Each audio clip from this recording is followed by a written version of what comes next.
Hi, this is Don on YouTube. If you find this video somewhere else in an edited or changed format or whatever, this is where it originally was posted on YouTube. I've been wanting to do a Bible study for a long time, and I'm finally getting around to it, but at this point in time, it's been a few months since I read some of these books, so it's probably going to be hard remembering some of the terminology that you need to have in order to describe certain entities or realities, whatever. So I'm going to call this study the Riddle of the New Testament. There's also a book by that name by Sir Edwin Hoskins and Noel Davy. In this book, they talk about the difference between the Synoptic Gospels and the Gospel of John. How the Synoptic Gospels try to affirm the historical Jesus, whereas the book of John, or the Gospel of John, is more dehistorizing. Jesus is the Word. He's the God in the flesh, whatever. He was with God in the beginning. And so the Apostle Paul also has similar, John and Paul, Paul is saying Christ crucified.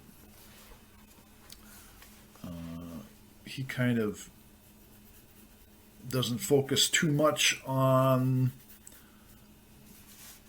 the historical Jesus either, but he does say somewhere in his letters that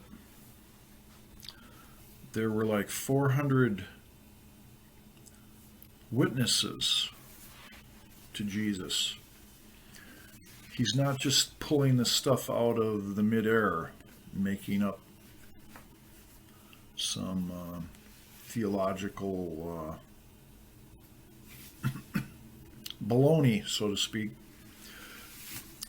During the time that Paul is writing his letters, he's saying that 200 of these 400 witnesses are still alive.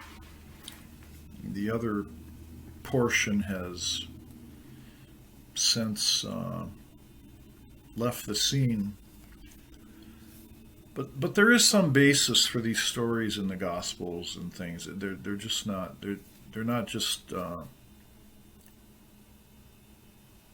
Yeah, I mean, if that's part of the riddle, in presupposing that there is a riddle, I'm not claiming that I've solved the riddle here.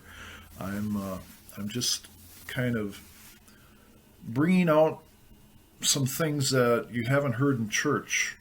They won't discuss these things because a lot of it is theory, and it doesn't have, it's not totally concrete, and so the church will just say, well, no, we don't want to deal with that.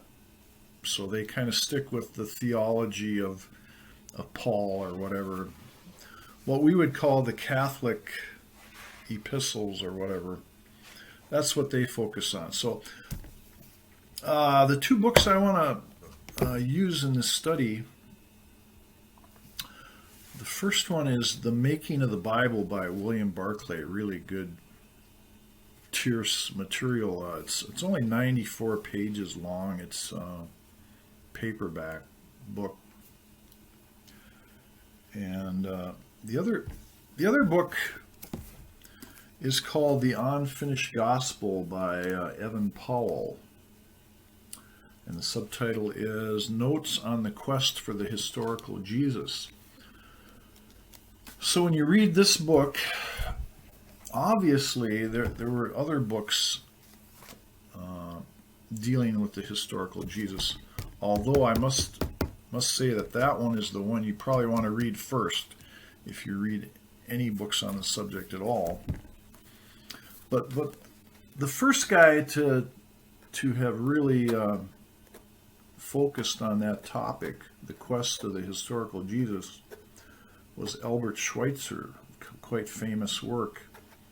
And Evan Paul talks a lot about this in his book, The Unfinished Gospel, and he's got other things on the internet and stuff that you can read where he's also referring to this book here.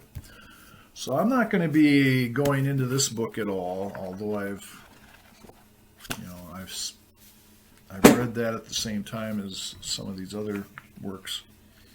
So basically those two books, The Making of the Bible and The Unfinished Gospel. I'm going to start with Saint Onesimus. I don't know if I'm saying that name correctly.